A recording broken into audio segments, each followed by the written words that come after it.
ನೀನಿಲ್ಲದೆ ನಾನು. ಸಂಜನಗೆ ಮದುವೆಯಾದದ್ದು 1 ವರ್ಷ. ಪತಿ ಹೇಮಂತ್ ಒಬ್ಬ ಶಿಷ್ಟ, ಸಂಯಮಿತ ವ್ಯಕ್ತಿ. ಅವರ ಸಂಬಂಧದಲ್ಲಿ ಯಾವುದೇ ದೊಡ್ಡ ಕಲಹಗಳಿರಲಿಲ್ಲ. ಆದರೆ ಅದೆಷ್ಟೋ ಭಾವನೆಗಳನ್ನು ಆಕೆ ಹೃದಯದ ಒಳಗೆ ಮುಚ್ಚಿಟ್ಟಿದ್ದಳು. ಹೇಮಂತ್ನ ಪ್ರೀತಿಯ ಶೈಲಿ ತೀರಾ ಹತ್ತಿರವಿಲ್ಲದಂತಿತ್ತು.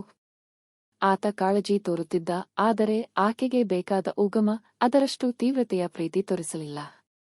ಒಂದು ದಿನ ಆಕೆಯ ಹಳೆಯ ಸ್ನೇಹಿತ ರೋಹಿತ್ ಪುನಃ ಜೀವನಕ್ಕೆ ಪ್ರವೇಶಿಸಿದ. ಕಾಲೇಜು ದಿನಗಳಲ್ಲಿ ಆಕೆಗೆ ಆತನ ಮೇಲೆ ಅಡಕವಾಗಿದ್ದ ಅನುಭವ. ಅವನ ಮಾತುಗಳಲ್ಲಿ ಒಂದು ತಾಪ, ಕಣ್ಣುಗಳಲ್ಲಿ ಒಂದು ಮೋಹಕತೆ ಇತ್ತು. ಅವನು ಮಾತಾಡಿದಂತೆ ಆಕೆಗೆ ಎಲ್ಲಿ ಕಳೆದು ಹೋದ ಪ್ರೀತಿಯ ಭಾವನೆಗಳೆಲ್ಲ ಮತ್ತೆ ಜಾಗೃತವಾಗಲು ಪ್ರಾರಂಭಿಸಿದವು. ಮೊದಲು ಆಕೆ ಈ ಅನಿಸಿಕೆಯನ್ನು ತಳ್ಳಿಹಾಕಲು ಪ್ರಯತ್ನಿಸಿದಳು. ಆದರೆ ಪ್ರೀತಿಯು ನಿಯಂತ್ರಣ ಮಾಡಬಹುದಾದ ವಿಷಯವಲ್ಲ. ರೋಹಿತ್ ಜೊತೆಗಿನ ಚಾಟ್ಗಳು, ಭೇಟಿಗಳು, ನಗುವಿನ ಕ್ಷಣಗಳು ಎಲ್ಲವೂ ಆಕೆಗೆ ಹೊಸ ಸಂಜೀವನವಾಗಿ ಕಾಡತೊಡಗಿದವು. ಒಂದು ಸಂಜೆ ರೋಹಿತ್ ಆಕೆಯನ್ನೇ ಎದುರಿಗೆ ನಿಂತು ಕೇಳಿದ, ಸಂಜನಾ, ನೀನು ಖುಷಿಯಲ್ಲ? ಆ ಪ್ರಶ್ನೆಗೆ ಉತ್ತರಿಸಲು ಆಕೆ ಹಿಂಜರಿಯಿತು. ತಾನೇನು ತಪ್ಪನ್ನು ಮಾಡುತ್ತಿದ್ದಾಳೆ ಎಂಬ ಪಾಶ್ಚಾತ್ತಾಪ ಒಂದು ಕಡೆ, ತನ್ನ ದ್ವಂದ್ವ ಭಾವನೆಗಳ ಅಸಹಾಯಕತೆ ಮತ್ತೊಂದು ಕಡೆ. ಆಕೆಗೆ ಹೇಮಂತ್ನನ್ನು ಮೋಸ ಮಾಡುವ ಇರಾದಿಯಿರಲಿಲ್ಲ. ಆದರೆ ತನ್ನ ಮನಸ್ಸು ಮಾತ್ರ ರೋಹಿತ್ನತ್ತ ಓಡುತ್ತಿದ್ದಿತು. ನಂತರ ದಿನಗಳು ಕಷ್ಟಕರವಾಗುತ್ತಿದ್ದವು. ಆಕೆಯ ಮನಸ್ಸು ಹಠಾತ್ತಾಗಿ ಯೋಚಿಸತೊಡಗಿತು, ಈ ಪ್ರೀತಿ ಎಷ್ಟು ನೈಜ? ಇದು ಮೋಹವೇ ಅಥವಾ ಹೃದಯದ ನಿಜವಾದ ಕರೆಯೇ? ಇದು ಎಲ್ಲಿ ತಲುಪಿತು? ಆಕೆ ಹೇಮಂತ್ನನ್ನು ನಿರ್ಲಕ್ಷಿಸಿದಳಾ? ರೋಹಿತ್ನನ್ನು ಆಯ್ಕೆ ಮಾಡಿದಳಾ? ಅಥವಾ ಈ ಎರಡು ಪ್ರೀತಿಗಳ ನಡುವಿನ ದಾರಿ ಹುಡುಕಿದಳಾ? ಅವಳೊಬ್ಬಳಿಗೆ ಮಾತ್ರ ಗೊತ್ತು.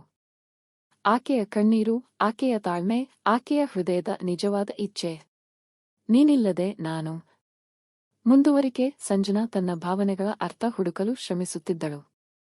ಆಕೆ ರೋಹಿತ್ ಜೊತೆಗೆ ಕಳೆದ ಕ್ಷಣಗಳು ಮನಸ್ಸಿನೊಳಗೆ ಹೂತಿಹೋಗಿದ್ದರೂ ಹೇಮಂತ್ ಜೊತೆಗಿನ ಜೀವನವನ್ನು ಆಕೆ ತ್ಯಜಿಸಲು ಸಾಧ್ಯವಿಲ್ಲದಷ್ಟು ಗಂಭೀರವೂ ನಿಜವೂ ಆಗಿತ್ತು. ಆಕೆಯ ಜೀವನ ಒಂದು ಗೊಂದಲಮಯ ತ್ರಿಭುಜದಂತೆ ಮಾರ್ಪಟ್ಟಿತ್ತು. ಅನಿರ್ಧಾರ ಹೃದಯ. ಒಂದು ದಿನ ಸಂಜೆ ಹೇಮಂತ್ ಕೊಂಚ ಬೇಗನೆ ಮನೆಗೆ ಬಂದ. ಆಕೆಯ ಮುಖ ನೋಡಿದ ಅವನಿಗೇನೋ ಖಾತರಿಯಾಯಿತು. ಸಂಜನಾ, ಎಲ್ಲವೂ ಸರಿಯಿಲ್ಲ. ನಿನ್ನ ಮನಸ್ಸು ನನ್ನಲ್ಲಿಲ್ಲ ಅಂತ ನನಗಾಗೋದು. ಆ ಆಘಾತಭರಿತ ಮಾತುಗಳು ಆಕೆಯ ಎದೆಯನ್ನು ತೀವ್ರವಾಗಿ ಕಚ್ಚಿದವು.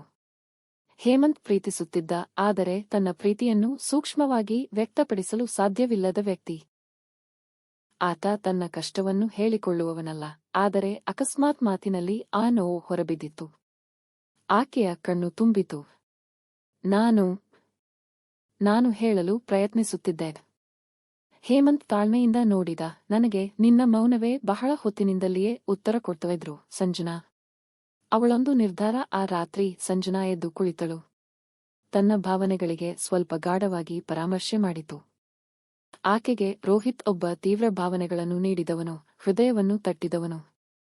ಆದರೆ ಹೇಮಂತ್ ಒಬ್ಬ ಸಮಾಧಾನಕರ, ನಂಬಿಕೆ ಹೆಚ್ಚಿಸುವ ಜೀವ. ಅವನ ಜೊತೆಗಿನ ಜೀವನದಲ್ಲಿ ಆಕೆಗೆ ಖಚಿತತೆ, ಭದ್ರತೆ, ನಿಜವಾದ ಸಹಚರತ್ವ ದೊರಕಿತ್ತು. ಆಕೆ ತೀರ್ಮಾನಿಸಬೇಕಾದ ಕ್ಷಣ ಬಂದಿತ್ತು. ಪ್ರೀತಿಯ ನಿಜವಾದ ಅರ್ಥ. ಮರುದಿನ ಬೆಳಗ್ಗೆ ಆಕೆ ರೋಹಿತ್ಗೆ ಫೋನ್ ಮಾಡಿತು. ನಾವು ಸ್ನೇಹಿತರಾಗಿಯೇ ಉಳಿಯೋಣ ರೋಹಿತ್. ನಾನು ನಿನ್ನನ್ನು ಇಷ್ಟಪಡಿದರೂ ನನ್ನ ಜೀವನ ಹೇಮಂತ್ನೊಂದಿಗೆ ಕಟ್ಟಲಾಗಿದೆ. ಅವನ ಜೊತೆಗೆ ನಾನು ನನಗೆ ಬೇಕಾದ ನಿಜವಾದ ನೆಲೆ ಕಂಡುಕೊಂಡಿದ್ದೇನೆ. ರೋಹಿತ್ ಕ್ಷಣ ಮಾತ್ರ ಮೌನವಾಗಿದ್ದ. ನಂತರ, ನೀನು ಖುಷಿಯಾಗಿರೋದು ನನಗೆ ಮುಖ್ಯ ಸಂಜನಾ ಎಂದನು. ಸಂಜನಾ ಹೇಮಂತ್ ಕಡೆಗೆ ತಿರುಗಿದಳು. ಅವನಿಗೆ ತನ್ನ ಭಾವನೆಗಳನ್ನೆಲ್ಲ ಮುಕ್ತವಾಗಿ ಹೇಳಿತು.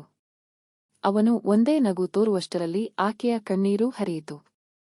ನಾನು ತುಂಬಾ ಸಮಯದಿಂದಲೇ ನಿನ್ನನ್ನು ಕಾಣಲು ಪ್ರಯತ್ನಿಸುತ್ತಿದ್ದೆ ಸಂಜನಾ. ನಾವು ಮತ್ತೆ ಒಂದಾಗಿ ಆರಂಭಿಸೋಣ. ಸಂಜನಾ ಆ ಕ್ಷಣದಲ್ಲಿ ಒಲಿದು ಹೋಗಿದ್ದಳು. ಪ್ರೀತಿ ಎಂದರೆ ಕೇವಲ ತೀವ್ರ ಭಾವನೆಗಳ ಪ್ರಚೋದನೆಯಲ್ಲ, ಅದು ಒಟ್ಟಿಗಿದ್ದಾಗ ಕೊಡುವ ಭದ್ರತೆ, ಒಲವು, ಒಬ್ಬರಿಗೊಬ್ಬರು ಮುಟ್ಟಿಸುವ ಆ ಭಾವನಾತ್ಮಕ ಆಪ್ತತೆಯೂ ಹೌದು. ಹೇಗೋ ಆ ಬೆಳಗಿನ ಸೂರ್ಯೋದಯ ಹೊಸ ಪ್ರೀತಿಯ ಹನಿ ಉಜ್ಜುವಂತೆ ಅವಳಿಗೂ ಹೊಸ ಬದುಕಿನ ಬೆಳಕು ತಲೆದೋರಿತು.